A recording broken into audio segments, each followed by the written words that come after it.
Assalamualaikum warahmatullahi wabarakatuh. Alhamdulillah nahmaduhu wa nasta'inuhu wa nastaghfiruh wa na'udzubillahi min syururi anfusina wa sayyiati a'malina.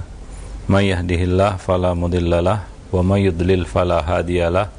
Asyhadu an la ilaha illallah wahdahu la syarikalah wa asyhadu anna Muhammadan abduhu wa rasuluh. Amma ba'du. Fa inna afdalal hadisi kitabullah wa khairal huda huda Rasulillah sallallahu alaihi wasallam wa syarrul umur muhdatsatuha wa kullu muhdatsatin bid'ah wa kullu bid'atin dhalalah wa kullu dhalalatin finnar. Para pemerhati roja, kaum muslimin dan muslimat rahimani wa rahimakumullah. Alhamdulillah, segala puji hanyalah milik Allah Rabb semesta alam. Salawat dan salam tidak lupa kita limpahkan untuk Nabi kita Muhammad sallallahu alaihi wasallam, untuk keluarga beliau, sahabat beliau dan umat beliau sampai hari kemudian. Para pemerhati roja, kaum muslimin dan muslimat, semoga Allah merahmati kita semua. Kita kembali melanjutkan pembahasan buku Talbis Iblis tulisan Ibnul Jauzi. Kita masih berbicara tentang seputar talbis iblis terhadap ahli fikih ataupun para fuqaha. Merupakan salah satu kebiasaan dan juga merupakan akhlak para salaf adalah mereka tidak segan untuk berpindah dari satu pendapat kepada pendapat yang mereka nilai lebih mendekati kebenaran, ya, beralih dari satu dalil ke dalil yang lainnya yang mereka anggap lebih jelas. Nah, ini merupakan bukti ketulusan niat di dalam mencari kebenaran. Salah satu talbis iblis terhadap orang-orang yang berbicara di dalam masalah fikih adalah mereka berusaha untuk mempertahankan pendapat mungkin adalah pendapat gurunya atau pendapat yang mereka sudah kenal sebelumnya, ya. Lalu mereka merasa berat untuk beralih kepada pendapat yang ternyata mungkin lebih kuat dari sisi dalil atau lebih jelas kebenarannya, ya, demi mempertahankan ego atau gengsi, ya, atau demi mempertahankan pendapat madhab ataupun pendapat gurunya atau pendapat yang sudah dia pegang lama. Ini merupakan salah satu talbis iblis kepada ahli fikih ataupun para fuqaha. Kemudian juga ya kita sudah bicarakan adalah sebahagian dari mereka berlebihan atau terlalu bebas di dalam menggunakan kias, sehingga mereka jatuh dalam kias al-fasid atau kias yang salah atau kias yang keliru, ya, menyamakan di antara dua yang berbeda atau membedakan di antara dua yang sama. Ini merupakan ciri dari kiasul fasid, ya.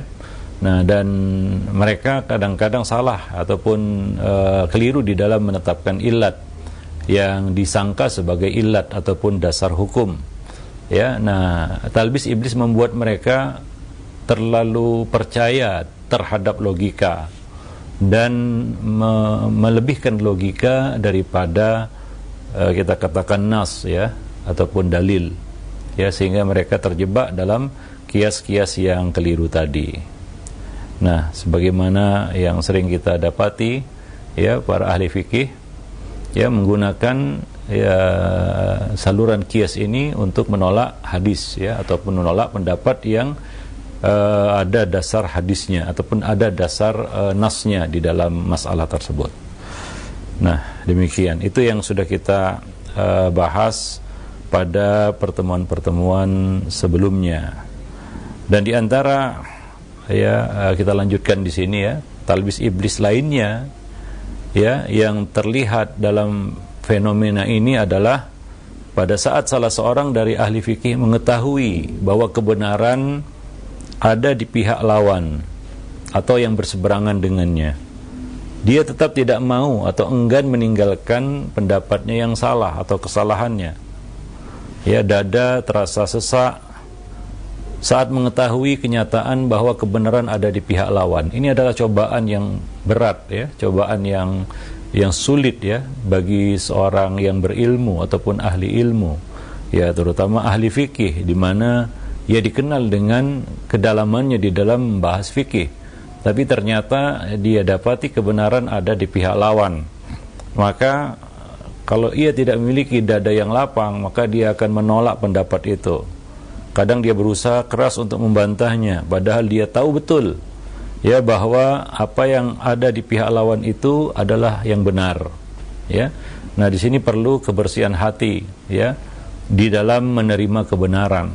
Di samping lurusnya niat ya, di samping bersihnya hati, kita perlu niat yang lurus ya, niat yang bersih untuk bisa sampai kepada kebenaran dan bisa menerima kebenaran.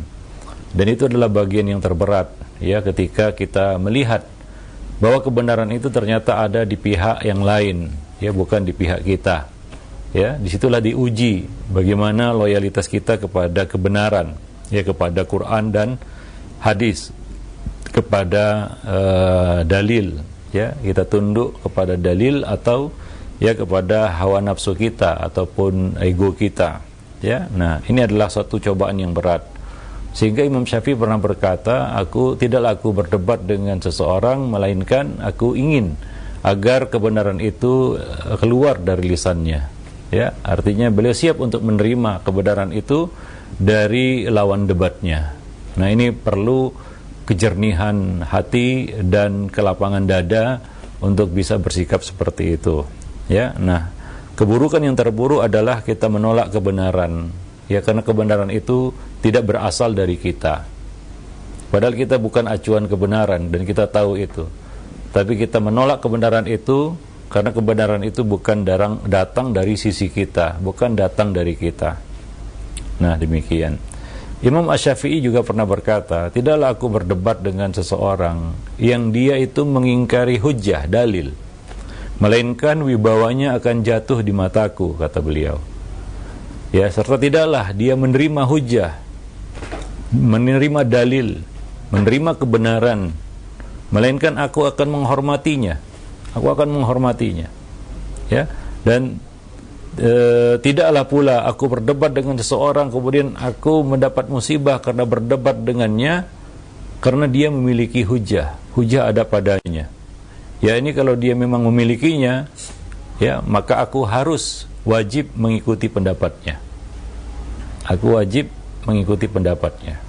walaupun itu terasa berat, walaupun itu adalah perkara yang sulit ya, menerima kebenaran dari pihak yang lain ya, dari orang yang berseberangan dengan kita, dari lawan debat kita ya, dari pihak yang lain yang berseberangan dengan kita ya.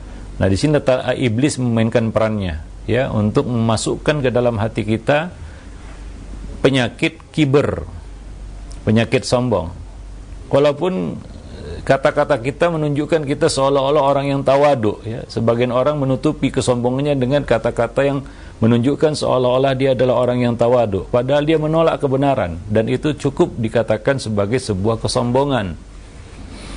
Karena divisi sombong yang disebutkan Nabi adalah batarul haq, salah satunya adalah batarul haq, wa ghamtun nas, yang kedua adalah merendahkan manusia ya. Bisa dua-duanya atau salah satu dari keduanya, bukan harus dua-duanya. Ada orang yang dia menghormati orang tapi dia menolak kebenaran dan dia dikatakan sombong ya. Ada orang yang menerima kebenaran tapi dia merendahkan ya orang tersebut. Nah, ini juga sombong. Dua-duanya ya, tentunya ini jelas satu kesombongan ya. Maka iblis memasukkan ini ke dalam hati mereka sehingga mereka menolak kebenaran itu. Kadang-kadang itu dibungkus dengan kata-kata yang seolah-olah dia menunjukkan dia adalah orang yang tawadu, merendahkan diri ya. Padahal ujungnya dia menolak pendapat itu, dia menolak kebenaran itu, dia tidak menerima kebenaran itu ya. Nah, demikian, wallahu alam bisawab. Tanpa dia sadari, dia sudah jatuh dalam hakikat sombong itu sendiri ya, kesombongan yang sebenarnya. Wallahu alam bisawab. Jadi perlu kejernihan hati ya, kelapangan dada untuk bisa menerima kebenaran dari manapun itu datangnya ya, dari manapun datangnya ya, walaupun dari orang yang kita benci ataupun walaupun dari musuh ya, walaupun dari orang yang berseberangan, walaupun dari orang yang kita benci ya. Nah, karena kadang-kadang Allah menguji kita ya, menguji ya sejauh mana loyalitas kita kepada kebenaran dengan memunculkan kebenaran itu dari pihak lain ya, dari pihak lain. Bisakah kita menerimanya? Bisakah kita mengakui bahwa kebenaran itu bukanlah milik kita? Kita bukanlah acuan kebenaran. Setinggi apapun kita, sepintar apapun kita, ya, setinggi apapun ilmu yang kita miliki, bahwa kita bukan acuan kebenaran. Kadang-kadang Allah ingin menguji kita. Allah nampakkan kebenaran itu di pihak lain, ya, untuk menguji kita. Sebagaimana Allah menguji iblis, ya, menyuruhnya sujud kepada Adam. Sementara iblis adalah jin yang paling berilmu, ya, jin yang paling tinggi kedudukannya karena ilmunya. Allah uji, ya, dengan perintah untuk sujud kepada Adam. Dan ternyata iblis, ya, karena kesombongannya dia tidak mau sujud kepada Adam. Dia menolak perintah Allah Subhanahu wa taala. Artinya dia menolak kebenaran itu, ya, dia menolak kebenaran itu. Aba wastakbar. Dia enggan, tidak mau melaksanakan perintah, wastakbar, dan menyombongkan dirinya, ya, dan menyombongkan dirinya. Ya, nah demikian. Wallahu a'lam bishawab. Dan ini yang dia lakukan, iblis lakukan terhadap anak Adam. Ya, apa yang dia lakukan terhadap Adam itu yang dilakukannya terhadap anak Adam. Ya, anak Adam dibuat, ya, sombong, ya, dengan ilmu ataupun kemampuan yang dimilikinya. Ya, sedikit ilmu yang dia miliki. Ya. Kemudian dengan itu dia menolak kebenaran yang disampaikan kepadanya, dan itu adalah salah satu ujian yang berat, ya, ujian yang berat. Kedudukan yang tinggi itu adalah ujian, sebagaimana harta yang banyak adalah ujian. Kedudukan yang tinggi, jabatan yang tinggi, itu adalah ujian dari Allah Subhanahu wa taala. Nah demikian. Talbis iblis berikutnya terhadap para ahli fikih adalah bahwa mereka berusaha untuk menjaga gengsi dan kehormatan yang mungkin mereka cari melalui perdebatan, ya. Nah ini membangkitkan sesuatu yang tersembunyi di dalam hati, yaitu apa? Cinta kepada kedudukan, cinta kepada jabatan, ya. Nah, ketika cinta terhadap kedudukan ini sudah menguasai hati, ya, maka gengsi adalah segalanya, ya. Kata orang Medan, bimas biar mati asal setan, gitu ya. Begitulah kira-kira ungkapannya, ya. Nah, jadi demi gengsi apapun dilakukan, termasuk menolak kebenaran, ya, mengangkat pendapat yang lemah dan melemahkan pendapat yang kuat, padahal dia tahu pendapat itu lemah, padahal dia tahu itu pendapat yang kuat. Kenapa? Karena gengsi, ya. Mungkin karena pendapat yang kuat itu tidak berada di sisinya, ya, di sisi orang lain. Nah demikian. Maka dia pun kadang-kadang menyombongkan dirinya dan membalasnya dengan celaan, ya. Apabila dia terpojok, maka kadang-kadang dia tidak membicarakan masalah, tidak kembali kepada esensi masalah, tapi menjatuhkan lawan debat, orang yang berseberangan dengannya, dengan hal-hal lain, seperti misalnya dengan kedudukan atau tingkat pendidikan, status sosial, ya, dan lain sebagainya. Perkara yang tidak berkaitan langsung dengan esensi masalah, ya, ataupun dengan materi perdebatan, tapi digunakan cara lain untuk menjatuhkan demi menjaga gengsi, ya, supaya gengsinya terjaga di hadapan manusia. Ini salah satu talbis iblis, ya, kepada ahli ilmu ataupun ahli fikih, ya, ketika cinta terhadap kedudukan itu sudah ditanamkan ke dalam hati mereka. Ya, cinta dunia ini merupakan kata Ibnul Qayyim, ya, adalah pangkal dari segala kerusakan. Hubbud dunia adalah pangkal, ya, dari segala kerusakan, ya. Nah demikian. Nah, apabila ini sudah dimasukkan oleh syaitan, iblis, ke dalam hati manusia, maka ini yang paling dikhawatirkan oleh Nabi, ya. Mal faqru akhsha alaikum, bukan kefakiran yang aku khawatirkan, tapi dunia yang dibentangkan kepada kamu, jabatan yang tinggi, harta yang melimpah ruah, yang kadang-kadang itu membalikkan hakikat yang ada, ya, membalikkan kebenaran, ya. Nah demikian. Dan ini adalah fitnah yang besar, ya, karena ilmu itu adalah kemuliaan. Orang akan memuliakan dengan ilmu. kadang-kadang aji mumpung ya. Nah, itu digunakan untuk ya memuaskan hasratnya terhadap dunia ya. Ya, harta, kedudukan dan lain sebagainya, jabatan ya. Nah, ini adalah fitnah yang besar ya bagi ahli ilmu ya. Nah, demikian. Nah, kemudian talbis iblis lainnya terhadap mereka adalah dengan menoleransi ghibah dengan alasan menyampaikan hasil perdebatan dengan seseorang. Ini beda dengan ahli hadis sebelumnya ya, yang menoleransi ghibah melewati batas di dalam bab jarah dan ta'dil.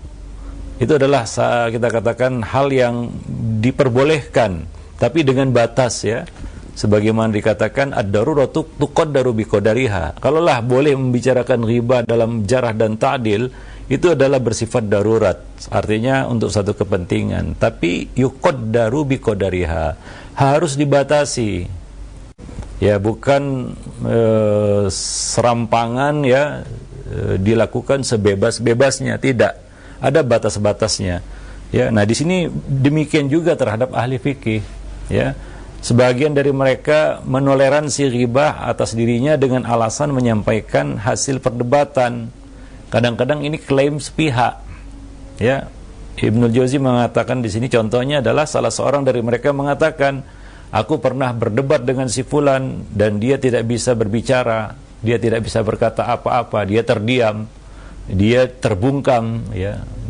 Kadang-kadang kata-kata seperti itu untuk menjatuhkan dan merendahkan lawannya, bahwa dialah pemenang debat itu, dialah pemenangnya ya, sementara pihak lawan adalah pihak pecundang ya. Nah, di sini nampaklah apa yang tersembunyi sebenarnya di dalam hatinya, yaitu dia memang mencari menang kalah, bukan benar salah ya. Dia mencari sesuatu ya di balik perdebatan itu, bukan murni mencari kebenaran. Ya, maka akan nampak apa yang tersembunyi di dalam hati ya. Nah, demikian.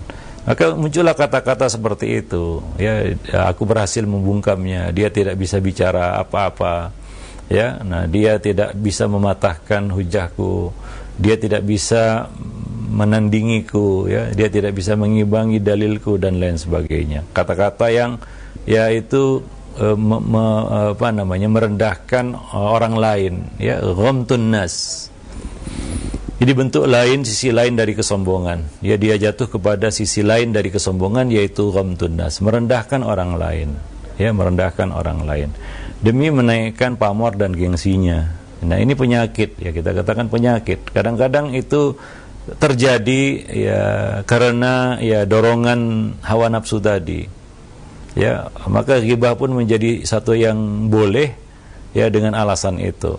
Wallahu alam bissawab. Ya, maka ya disebutkan oleh Ibnu Jauzi sebelumnya ya, ilmu-ilmu fikih seperti ini, ilmu-ilmu alat ya, ilmu-ilmu alat ya, ataupun ilmu-ilmu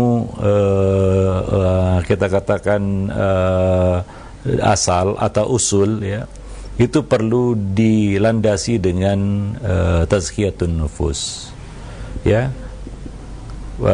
Kita katakan materi-materi yang berkaitan dengan tazkiyatun nufus ya kan? Sebab ya kadang-kadang ilmu adalah kemuliaan sebagaimana yang kita sebutkan tadi. Kadang-kadang itu menjadi fitnah bagi seseorang ya, kemuliaan. Kadang-kadang dia mengejar itu ya, mengejar kemuliaan itu, sebutan. Ya, hati manusia lemah. Ya, kita tidak bisa terlalu pede dan mengatakan, saya nggak akan seperti itu. Ya, kita jangan sesumbar, jangan pongah juga, jangan sombong dan takabur. Ya, siapa saja bisa ya dikalahkan oleh syaitan ataupun oleh iblis. Ya, nah maka ya dia jangan lengah dalam hal ini. Ya, maka ya dia sempurnakan ya perjalanan menuntut ilmunya dengan ya mendalami juga hal-hal yang berkaitan dengan tazkiyatun nufus, raqaiq ya, hal-hal yang bisa melembutkan hatinya ya, sehingga lunak hati itu,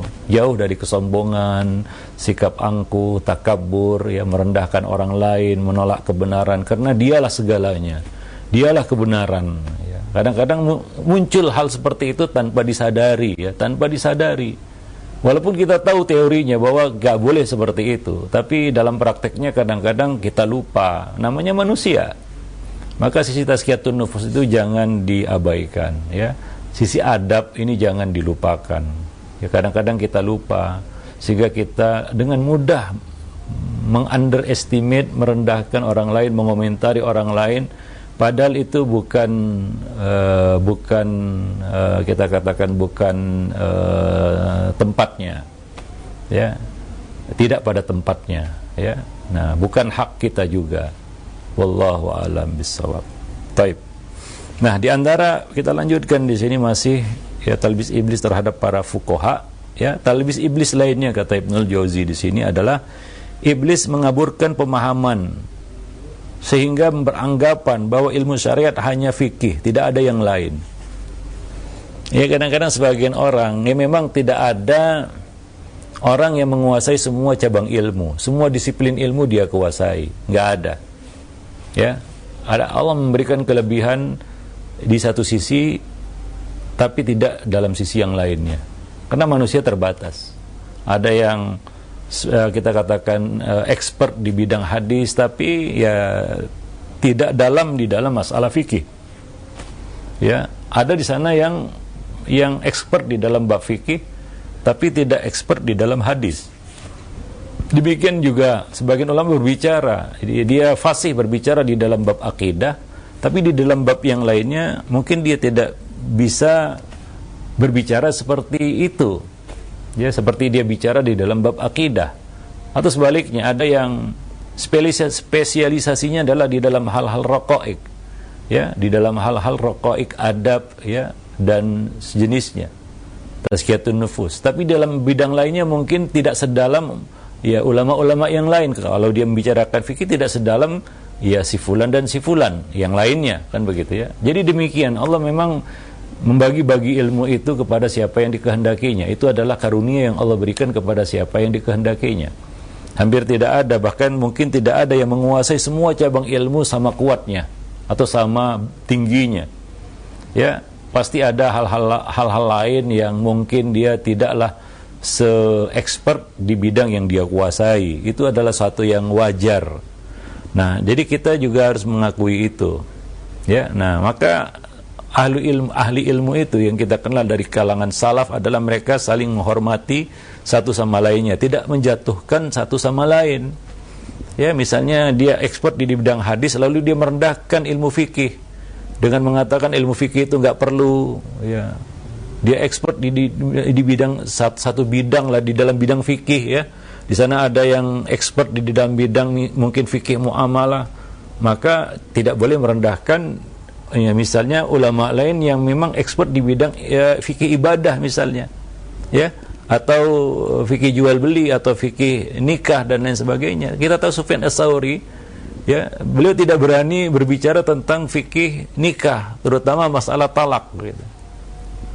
Nah, demikian. Jadi ini adalah satu yang kita katakan karunia yang Allah berikan kepada siapa yang dikehendakinya, ya. Nah, maka kita ya jangan jangan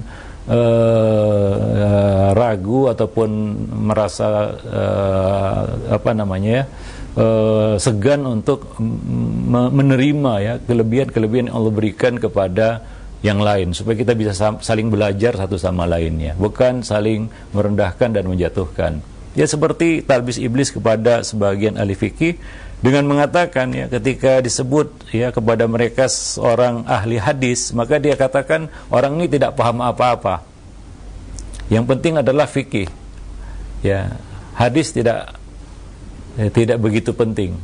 Nah, demikian. Mereka lupa bahwa hadis merupakan dasar syariat Islam. Ya, demikian pula sebaliknya, janganlah ahli hadis merendahkan orang-orang bicara fikih dengan mengatakan nah mereka bukan apa-apa, mereka tidak mengerti apa-apa. Ya, jadi tidak seperti itu seharusnya. Ya, maka kita para penuntut ilmu, para ahli ilmu ya harus bisa saling menerima kelebihan dan kekurangan masing-masing dan saling mengisi. Karena tidak ada yang ya unggul dalam semua sisi ilmu, ya. Nah, demikian. Ya, maka jangan saling merendahkan satu sama lainnya. Ya, jangan menihilkan yang lain seolah-olah ayat ilmu itu tidak penting. Ya, itu masalah adab tidak penting, masalah akhlak tidak penting, yang penting akidah. Karena dia expert di bidang akidah, kemudian dia mengabaikan sisi ilmu yang lainnya dan merendahkan orang lain yang mungkin dia expert di bidang yang lain pula. Ya, nah disinilah ya kita dengan itu kita bisa menerima dan bisa belajar dari yang lain dan tidak terjebak di dalam ya kesombongan dan ya keangkuhan ya para pemerhati roja kaum muslimin dan muslimat yang dimuliakan Allah. Dan ini kadang-kadang muncul ya dari sebagian orang. Ya, kadang-kadang ini muncul karena dia ingin meninggikan dirinya dengan merendahkan orang lain. Ya, nah demikian.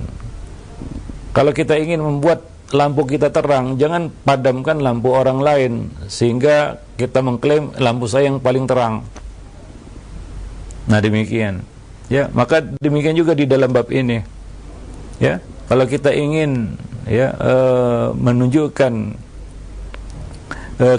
kemuliaan ilmu fikih, jangan dengan merendahkan ilmu yang lain, ilmu hadis misalnya, atau ilmu akidah, bahkan ilmu adab. Ya, yang mungkin sering dipandang rendah dan sepele dan kecil oleh ya yang lainnya kan begitu ya. Nah, nggak penting ini kalau bicara adab itu berarti itu kelas rendahan ya. Ya kita bicara manhaj itu yang lebih penting ya. Memang ada skala prioritas, cuma jangan mengecilkan. Ya, karena boleh jadi setan menggelincirkan kita dari perkara yang kita pandang remeh. Dan itu sering terjadi. Ya. Setan justru masuk ke dalam kepada hati seseorang dari pintu yang paling lemah. Nah, dan kadang-kadang Allah ingin menguji juga ya dengan ya memunculkan ya kebenaran itu ataupun ya kemuliaan itu dari sisi yang lain.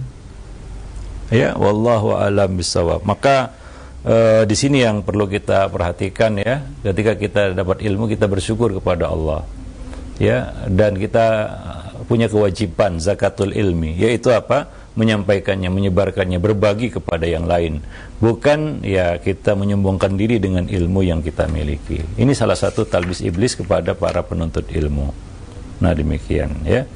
Nah, dan di sini yang terakhir ya di dalam bab ini yaitu jerat-jerat iblis kepada sebagian ahli fikih atau sebagian ahli ilmu atau sebagian penuntut ilmu untuk berani berfatwa. Ini adalah musibah juga ya. Berani berfatwa meskipun belum sampai ke derajat cukup untuk memberikan fatwa.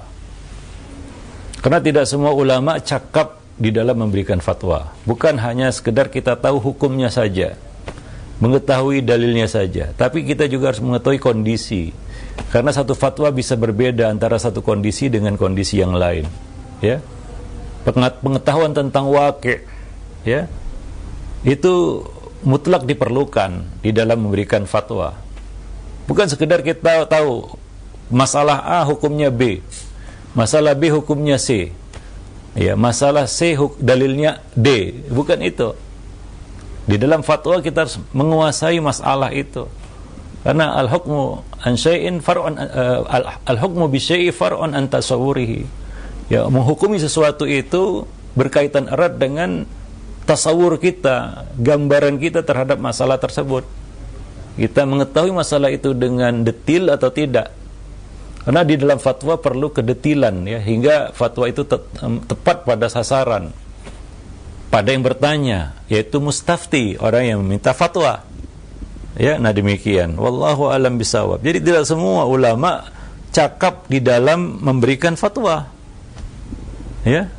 Berpendapat bisa, tapi memberikan fatwa ya tentunya tidak. Maka ya dahulu ya hanya orang-orang tertentu yang diangkat menjadi mufti, ya. Bukan berarti yang lainnya tidak punya ilmu, tapi untuk menjadi seorang mufti ada syarat-syarat yang harus dia penuhi. Ya, para pemerhati roja kaum muslimin dan muslimat yang dimuliakan Allah. Jadi itu bab fatwa, ya, suatu hal yang ya tidak ringan sebenarnya, ya. Ini adalah satu hal yang berat. Nah, demikian. Ya, maka tidak heran bila terkadang fatwa itu harus ya berdasarkan realita, pandangan yang terang jelas dalam masalah itu, ya, dan tidak menyalahi dalil. Nah, demikian. Tapi ya kadang-kadang sebagian orang yang belum mengerti masalah ini, dia lancang di dalam berfatwa. Dia bahkan dia tidak mengetahui dalil syar'inya, tidak tahu hukumnya juga, dan tidak menguasai waqi' juga, yaitu kondisi ya di mana dia sedang berfatwa, kepada siapa dia berfatwa. Ya, nah demikian. Wallahu alam bissawab. Maka ini salah satu di antara talbis iblis, ya, membuat orang itu berani untuk berfatwa, ya, bahkan mendeklar dirinya sebagai mufti. Itu yang agak, ya gimana ya, perlu kita belajarlah dari para ulama-ulama kita terdahulu, bagaimana ya mereka ya menempuh ya tahapan di dalam ilmu, dalam menuntut ilmu, sehingga sampai kepada tahapan dia boleh beristihad, maka dia dikatakan mustahid. Boleh berfatwa, maka dia dikatakan mufti, ya, tidak sembarangan, ya. Nah demikian. Hal ini tidak terkait dengan usia ataupun latar belakang pendidikan sebenarnya, tapi kecakapan dan penguasaan. Dan perlu syahadah, persaksian dari orang lain, bukan mempersaksikan diri sendiri. Ya, perlu pengakuan dari orang lain yang mungkin setara atau lebih tinggi kedudukan ilmunya darinya. Ya, maka tidak semua masalah-masalah agama itu bisa dikomentari oleh orang yang berilmu sekalipun. Contohnya Ibnu Taimiyah mengatakan, ya, di dalam bab jihad, tidak semua orang, tidak semua ulama boleh berfatwa tentang jihad, karena konsekuensinya yang berat. Ada nyawa yang dipertaruhkan di situ, ya. Ada nyawa yang dipertaruhkan di situ. Maka tidak semua ulama, ya, boleh berfatwa di dalam masalah jihad. Ibnu Taimiyah mengatakan ini adalah masalah yang hanya boleh dibicarakan ataupun dicampuri oleh kalangan khawas, para ahli ilmu. Khawas, ahli ilm. Khawas artinya kalangan khusus yang memang menguasai masalah dengan detil. Ya, karena dalam segala hal, ya, yang membedakan adalah detil, ya, detil sesuatu. Ya, bagaimana kedetilannya di dalam memandang satu masalah.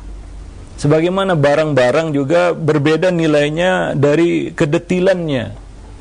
Ya, kalau kita lihat ukiran Jepara dari jauh sama, kelihatannya sama, ya, bentuknya bunga kan begitu, ya. Tapi kalau dilihat akan beda detilnya antara yang asli dengan yang KW begitu, ya. Yang KW 1, KW 2 itu berbeda. Nah, demikian juga di dalam bab ilmu, ya. Maka misalnya tadi, ya, di dalam bab jihad, tidak semua ulama boleh berbicara, apalagi berfatwa, ya, di dalam masalah jihad. Ini adalah hal yang hanya boleh dibicarakan, dicampuri oleh kalangan khusus, ya, para ulama. Nah demikian. Wallahu alam bisawab. Tapi sebagian orang dibuat berani. Siapa yang membuat mereka berani? Ya, siapa lagi kalau bukan syaitan, ya, iblis dan bala tentaranya. Dia masuk ke dalam jebakan, ya, iblis, ya, talbis iblis, ya, sehingga didorong, ya, dibuat dia berani, ya, untuk menyampuri hal-hal yang dia sebenarnya tidak tahu. Dia sebenarnya tidak cakap di dalam masalah itu. Ya, kalaupun dia tahu, ya, dia juga belum mengerti, memahami apakah dia pantas untuk berbicara, untuk menyampurinya atau tidak. Ya, nah demikian. Ini supaya kita, ya, khususnya para penuntut ilmu, lebih lagi awam. Ya, yang kita heran adalah sebagian orang dia mengaku, saya bukan ahli ilmu, saya bahkan bukan seorang penuntut ilmu, saya orang awam, tapi beraninya melebihi mufti. Beraninya itu melebihi mufti. Luar biasa, ya. Ya, kita kadang-kadang, ya, inilah, ya, kita katakan perlunya kita, ya, menuntut ilmu itu dengan tahapan yang kita katakan yang jelas, ya. Apa kata Abdullah bin Abbas, ya, alim rabbani alladhi yurabbil ilm min yurabbi al-ilm min sigharihi qabla kibarihi, ya, yurabbin nas min sigharil ilmi qabla kibarihi. Ya, alim rabbani itu adalah yang mendidik manusia dari ilmu-ilmu yang dasar sebelum ilmu-ilmu yang tinggi. Ya, seorang guru, ya, dia harus membimbing muridnya supaya menapaki anak tangga ilmu itu satu demi satu, begitu ya. Bukan mendorong, ya, sebagian guru, ya ini salah juga, mendorong muridnya untuk berani bicara ini, bicara itu, berani tampil padahal belum waktunya. Ini sangat mengherankan, ya. Belum lagi, ini kadang-kadang ada sesuatu di balik itu, begitu ya. Pasti ada sesuatu di balik itu. Tidak mungkin tidak bisa ditampik, begitu ya. Karena ini bukan sedang speech contest, bukan. Ini bukan lomba pidato, bukan. Ditampilkan di area publik, begitu ya. Kadang-kadang menyamburi hal-hal yang bukan kapasitasnya. Siapa yang mendorongnya? Ya gurunya sendiri. Nah, itu bukan alim rabbani. Alim rabbani itu adalah seorang alim yang mendidik manusia dari sigharil ilmi qabla kibarihi. Ya. Nah, coba kita lihat di sini para ulama salaf kita dahulu. Ya, dari Abdurrahman bin Abu Layla yang menceritakan, aku bertemu 120 orang sahabat Rasulullah. Jika salah seorang dari mereka ditanya tentang satu masalah, maka dia pun akan mengalihkannya kepada sahabat yang lain yang dikira lebih pantas, lebih cocok untuk menjawabnya. Ya, lalu yang lain mengalihkannya kepada yang lain pula, hingga pertanyaan itu kembali kepada yang pertama tadi.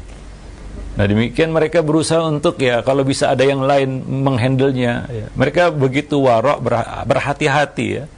Ya, tidak sembarangan para jemaah yang dimuliakan Allah.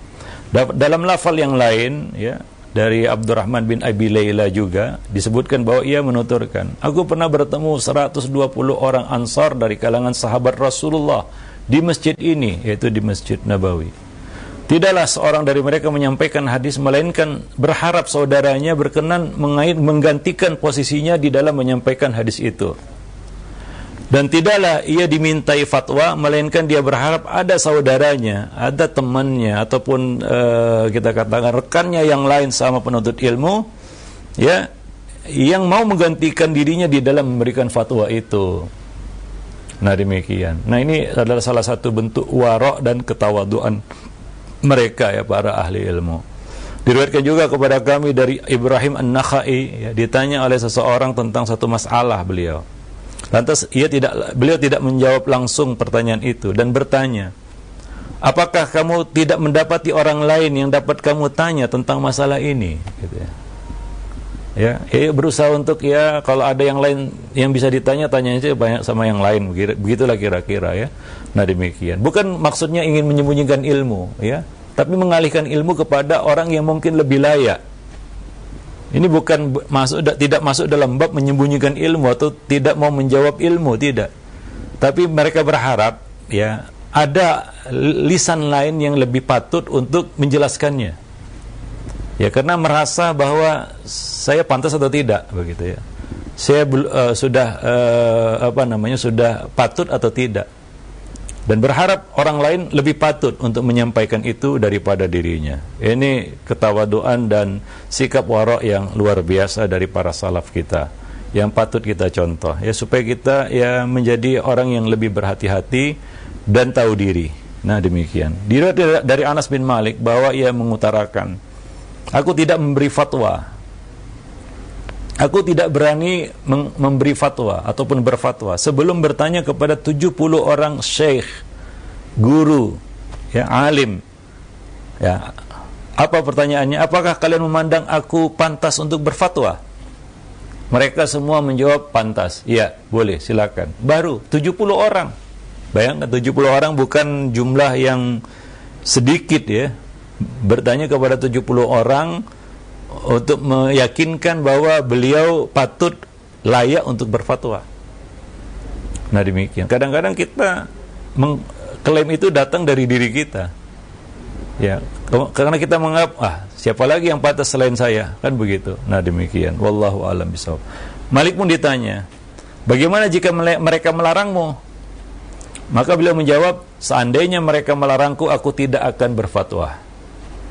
Nah, demikian. Ibnul Jauzi mengatakan, inilah karakteristik para ulama salaf. mereka sangat takut kepada Allah Subhanahu wa taala. Ya, maka barang siapa yang melihat sejarah perjalanan hidup mereka, biografi mereka, pasti dia akan dapat memetik pelajaran darinya. Ya, wallahu alam bisawab.